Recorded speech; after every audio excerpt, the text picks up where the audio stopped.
Hello everyone, I'm LaZeR and welcome back to Train Sim World 6. Now just a couple of days ago I've discovered a new technique on how to make better liveries. Now in just 3 days I have made probably the best custom livery I have ever made in Train Sim World history.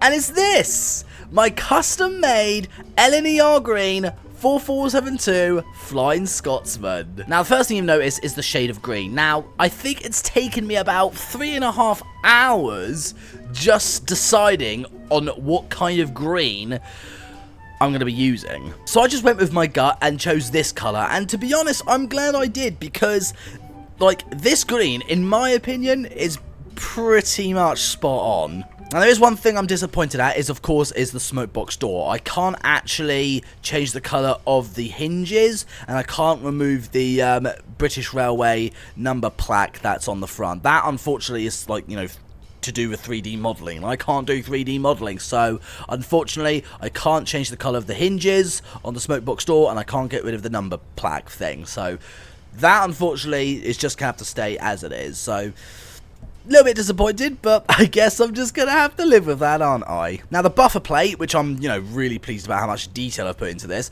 We've got the number 4472, got the A3, and I've got King's X, stands for, like, you know, King's Cross. And because it's in its LaZeR liveries, the actual buffer plate is red, but the actual, like, buffers itself are actually black, which, like, you know, that's just to do with LaZeR colours. And, again, like, it's all to do with the new technique that I've discovered to actually make these buffers the way they are. I'm really happy of how it's turned out.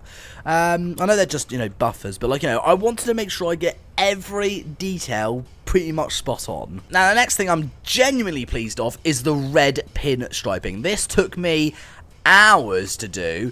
It's not perfect. There are, like, one or two rough edges, like, you know, like some of the red is like on the bolts or something, which, you know, I could actually maybe fix, but, like, you know, it is just a bit of a hassle. So I just thought I'd just leave it, and I'm glad I did, because from a distance it does look pretty cool. Like, it won't really, you know, affect it, but if you look close up, you can actually see, like, you know, the red pinstriping is actually going over the bolts. But, like, you know, little details like that, like, I'm not sure people will notice, but from a distance I don't think you'll notice. I think it looks pretty cool the way it is. Now again, because of the new technique that I've discovered, I've actually managed to do the pinstriping on the wheels, but also the pinstriping on the boiler and on the, what's the frame thing called? Is it the running plate? I think that's what it's called.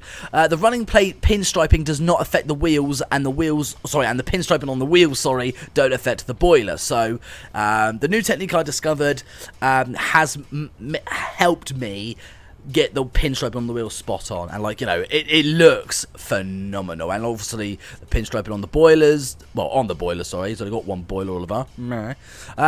Looks pretty cool, I have to say. I'm just so happy with this, you know, with the choice of green, and seeing, like, you know, the black and white pinstripes on the side of the boiler. Oh, that just looks so good. And I even got the wheel arches right, because the top of the wheel arches are black, and then it's a white pinstripe, and then the rest is just green. So, again, that was probably one of the hardest things to do, was probably the wheel arches. Again, it's not perfect, but it's the best I can do. Think I've done alright. It's not perfect, but it still looks pretty cool. Now, moving along to the side of the cab, this is something I'm genuinely pleased about, because look at all the pinstriping I've done to make sure that it's as pretty accurate as it's going to be. And also the side number on the side of the cab, 4472. Again, this isn't like a number texture mod or anything. I actually had to make these numbers completely from scratch. So you put the number in, and I had to use, like, different shapes to actually sort of, like, make the actual background behind the number to make it look 3D. Again, it's took me ages to do, but you know, it's only 4 numbers, so, like, you know, it's not like I'm doing 6. But it was still a lot of hard work to do. It's not perfect, but again, I'm so pleased. I mean, from a distance, I'm so pleased of how that looks. I mean, you guys can disagree and say you look at it and go, it's rubbish, Oliver. But no, this is without doubt the greatest livery I've ever made in Train Sim Mod history. I've put a lot of work into it, and the technique I use I've never done before. So I'm I'm so pleased with how the number has turned out. Now moving on to the famous corridor tender. The technique is still the same, with the letters as well, LNER, to make them look like the letters are 3D. Again, it took me ages to do. Same with the pinstriping. But like look at it from like a distance. Like you can't actually tell that it's different images to make it look 3D. But if you go like right up close. Actually, when you get up close, they don't actually look that bad. But I am like chuffed to bits of how the tender's turned out, how the cab has turned out, how the wheels have turned out, and like the nameplate I had to fit the letters individually myself. So you got the F, the L, and I had to sort of like rotate it. Then you got the Y, and I had to rotate it slightly, and then the ING had to rotate that slightly, and the and then so on. So each letter is fitted like separately. Like each individual letter is its own image, so it doesn't look perfect. I mean, it's a little bit wonky. I mean, you can actually see that the L is slightly sort of wonky. I mean, I might fix that. I probably will, because you know, I've put so much work into this. Like, you know, I want every tiny bit of detail to be spot on. I think this is as close as it's gonna get. I mean, you guys can disagree or agree, but I think I've made probably the best and ultimate flying Scotsman livery in its LNER colours ever in Train Sim World history. I'm just guessing. I mean, I'm sure there are other creators out there that might have done a better job at making the LNER livery, but the fact that I made this, I'm super happy, super chuffed to bits. Like, I had to do like the black and the white pinstriping around the cab and around the tender as well, because, like, you know, it's in its LNER colours. So I've done pretty much everything I can to make this thing as perfect as I possibly can.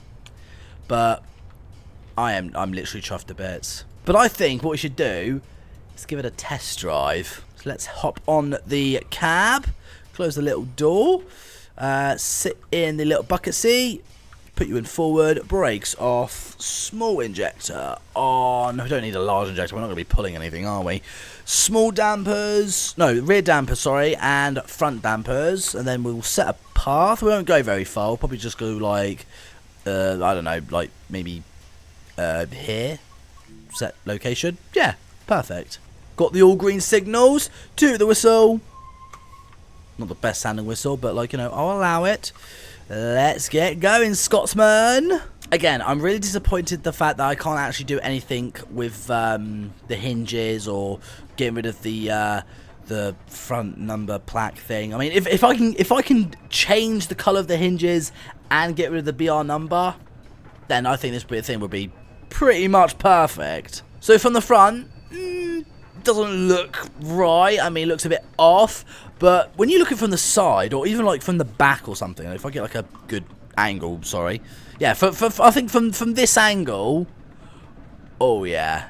Oh, that is fantastic. That is beautiful. You're like, you because you can't see the front, you won't actually notice the fact that it's in its BR stage, but I still really like this, although I'm going to get rid of that light thing, because that's kind of annoying me. Oh, and I forgot to put the headlamps on. We've got to put Scotsman's famous headlamps on. There we go, that's better. But I tell you what, 3 days of hard work, I think I might have created a masterpiece here, because normally in the livery designer, the old technique that I used to use, the pinstriping kept going onto the wheels, and every time the wheels spun, you can actually see where I've accidentally painted on the wheels. And I thought, how do I stop making it do that? So I discovered the new technique, and I'm chuffed to bits. I mean, it's not exactly a new technique, it's a tool that you use in the livery designer that's been there for like forever, but I've just recently discovered it. So the technique did exist. I'm just stupid enough to not actually give it a try, but I am now. I think we should actually open up a bit, so let's see how fast we can get Scotsman with no coaches. Probably quite fast, hopefully. But if we zoom into the wheels quickly, you can actually see that they're not like, the pinstriping is not perfectly lined up, because you can see the wheels just a little bit wonky, and it's the same with the driving wheels. You can actually see, well, we'll go for this wheel actually, you can actually see that the pinstriping isn't perfectly in the circle. But I think that is as good as it's going to get, if you want me to be really honest. Like, because then I'll be fiddling around for hours and hours just trying to get the circles in the right position. Again, not perfect, but I think it'll do. But it's just so nice to have a proper LaZeR 4472 Flying Scotsman in Train Sim World. I mean, I know it's not actually in its LaZeR phase because of the smoke deflectors and the BR number plate on the front. But apart from that, this is as close as we're gonna get. Now, I'm really happy about this, like especially with the red pinstriping across the running plate. That alone looks gorgeous. But I'm still sort of experimenting, testing of what other things I can create and what better things I can make, maybe. But this is the first proper main creation that I've made. I love the number 4472 on the side. That looks brilliant. But if you guys have any other ideas of what other liveries I should make, please let me know in the comment section down below. I'm always open to suggestions. Oh look, there we go. We're already doing 101 miles per hour. Brilliant. Although we aren't really pulling any coaches, although we are going slightly downhill as well. But also, it is quite easy to get Scotsman up to 100 miles per hour. Oh, look at those LaZeR colours, especially the apple green as well. It looks absolutely stunning. Now, I couldn't do the pinstriping on the tender, unfortunately, because the livery designer won't let you, which is a bit of a shame. But this is as close as it's going to get. And I am chuffed to bits of how this has turned out. I mean, let's get a nice, side/front shot. There you go. That's a good shot, I think. Just about there. Oh, that's beautiful. I mean, slightly bouncy, but it's still lovely. But I have to say, the hardest thing, without a doubt, was probably doing the wheel arches, the pinstriping, and the numbering and the lettering. That was probably the hardest thing I had to do. The rest was pretty much straightforward. Paint it green, the frame and the chassis needs to be black, the wheels need to be green with a bit of pinstriping, but the wheel arches, the pinstriping along the cab, and the letters and the numbers, those were probably the most hardest things to do in livery designing history. But hopefully you guys like this. I mean, let me know in the comment section down below what you guys think. Do you look at this livery and go, Oliver, this is your best work? Because in my opinion, I think this is a pretty phenomenal looking livery. What's our speed now? Ooh, 126. No, 127. We are doing 1 mile per hour faster than Mallard. So this is what it feels like to go as fast as a Class A4. Well, doing 131 now. We're speeding up. I think I better slow down because I might cause an accident if I'm not careful. What's life like in the cab? Oh, it's very bouncy. Very bouncy indeed. I mean, are we coming up to any sharp corners? Not really, thank God. It's just so weird how easy it is to get Scotsman up to 140 miles per hour. I mean, I'm not pulling anything. All I've done is just put the reverser into 46%, turn the brakes off, and then put it in full throttle, and that's it. That's all I've done. Flying Scotsman in Train Sim World is so broken. But anyway, I think I'm going to end this video here for today. Hope you guys did enjoy it. Make sure you click that subscribe button. Follow me on my Twitter, Instagram, and Twitch. All the links are in the description. And don't forget, Christmas is coming soon. So if you want to buy some LaZeR merch as Christmas gift ideas, we've got LaZeR hats, cups, hoodies, t-shirts, you name it. We have it. Make yourself feel comfortable. We got plenty of merch for you to enjoy. But hurry, because Christmas is only a month away. I mean, actually it is, because right now it's November the 24th. So in a month's time, it'll be Christmas Eve. So if you want some LaZeR merch, you better hurry. But thank you again so much for watching. Have a wonderful day, and I'll see you guys in the next one. Bye for now.